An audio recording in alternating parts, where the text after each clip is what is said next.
Yo, I ain't here for the money, I ain't here for the fame. Though it might be nice to own a jet plane, I'ma do it all. Welcome back to Trainers, Battlers, and Girls at PvP. This is PoGo Joel here coming at you with my raid guide video for Latios and Latias. The Eon duo is back in raids from June 12th all the way to June 15th, so a special weekend that they're back. We're going to go over all of the information that you need to know to take these Pokemon on. And without further ado, let's get right into that video. If you find this content helpful, please drop a like, subscribe, leave a comment down there. Are you excited about this or not so excited about this? Now, up first, we do have Latios. And I do have graphics here by a couple of gaming on the left and Leak Duck on the right. I don't know whose is better, but both are very insightful. And we're taking a look here at what they recommend. So if we look at Latios here, it is a dragon and psychic type Pokemon. It's going to be weak to bug, dark, dragon, fairy, ghost, and ice. So those are going to be the weaknesses there. And now if we look at both graphs, they both list some top Pokemon. One's recommended by Pokebattler and the other is also Pokebattler.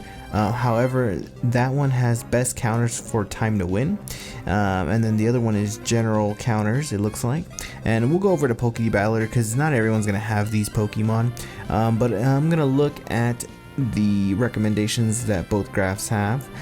So we do see Rayquaza or Rayquaza, Salamence, Haxorus shows up on to the time to win graph on Couple of Gaming. We have Garchomp also on Couple of Gaming, Dragonite, and Darkrai. And then we do see Palkia show up, and we do see Reshiram on Leak Duck side. But you might not have these powered up, so let's go over to Pokebattler here and get you some good counters for everyone. So we are over on Pokebattler here, and we are going to look at their simulations. Now, if you are a baller, you might have some shadow Pokemon that are going to put in a lot of work. However, if you are a person who budgets their Stardust and does not spend on the shadow types, don't worry, you're totally fine. But do be aware, shadow Pokemon do 20% more damage and take about roughly 17% more damage. So they dish out more and take on more. So we do see Shadow Salamence with Outrage on there, so you're gonna have to use an Elite TM to get that, and that does a lot of damage. We have Shadow Dragonite, that is looking pretty good on both PvP and raid content. We have Shadow Weavile running Avalanche. Yeah, a lot of dust there. And here we go into the actual counters that are not shadow, so hopefully we'll get to see a lot of these. But Rayquaza is a DPS monster, laying down a lot of damage there. We have Dialga, who is part steel, which helps it against other dragon types, which is very nice. Draco Meteor there. Zekrom is not out just yet, but once that does, that's going to be a great counter for these. And then we do have Palkia with Dragon Tail and Draco Meteor. There is the new water move that it has for the charge move. Not going to be useful here. Aqua Tail, I believe it was. I'll leave a correction here. And then we have Salamence with Dragon Tail Outrage, Garchomp, Dragon Tail Outrage, Dragonite, Dragon Tail, and Draco Meteor. Interesting. I'm probably gonna run the Dragon Breath and Outrage probably. You have a maxed out one ready for PvP. We have Reshiram with Dragon Breath, Draco Meteor, Darkrai with Snarl Dark Pulse.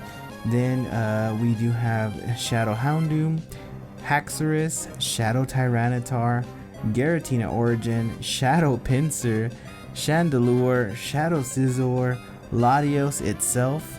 We have Shadow Gardevoir. Oh my gosh, look at all these Shadow Pokemon. Shadow Absol, Hydreigon, Shadow Shiftry, Weavile, Honchkrow, Shadow Gyarados, Genesect, Togekiss, and Galarian Dramanitan. If you are running some old school stuff, so Gengars are still gonna work. Regular Tyrannitars with Bite and Crunch are always gonna work. So don't get yourselves too caught up on the shadows. They're just dominating the list because they do deal a lot of damage. But let's see here. Chandelure, definitely a good one. And if you have the regular Gardevoir, that is also gonna work as well.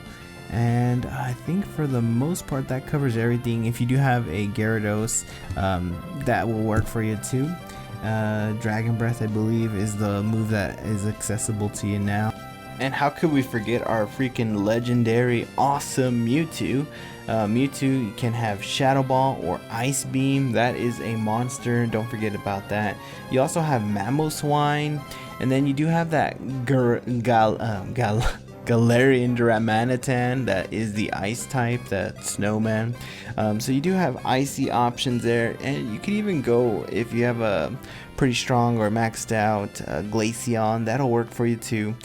So you do have a lot of Pokemon that you can work with. There's a lot of good bugs, a lot of good dark types, plenty of dragons, a few fairies that can put in work, and lots of ghost types.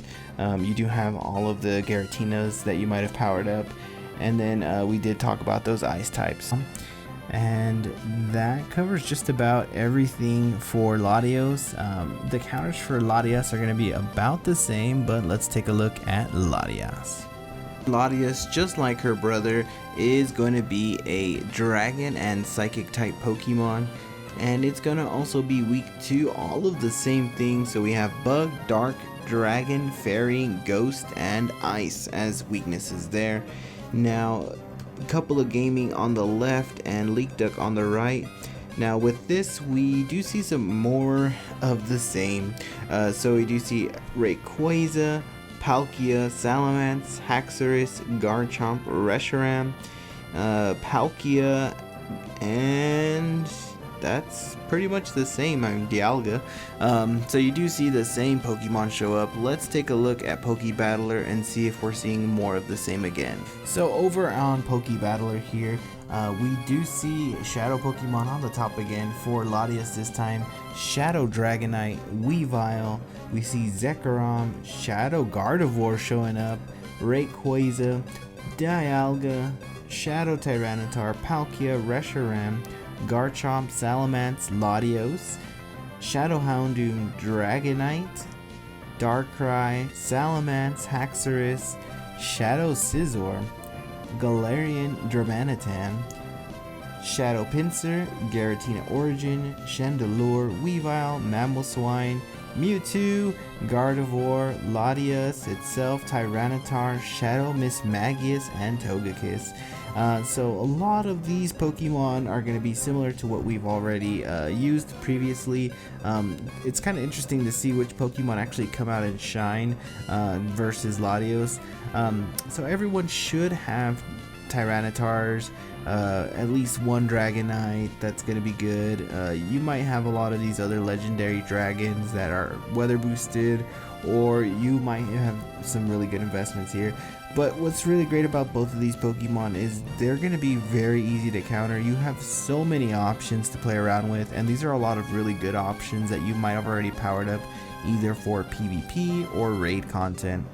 Alrighty, now let's take a look at some of the special properties for these Pokemon. Now what's cool is both of these Pokemon will have a shiny form. Latios will be this greenish tealish color that is pretty awesome compared to its blue, and then we have the gold or yellow Latias as opposed to its regular red. So some pretty awesome shinies if you don't have them yet. Also with these Pokemon, they're coming back this weekend. There's no real reason why they're coming back. They're not that great for PvP.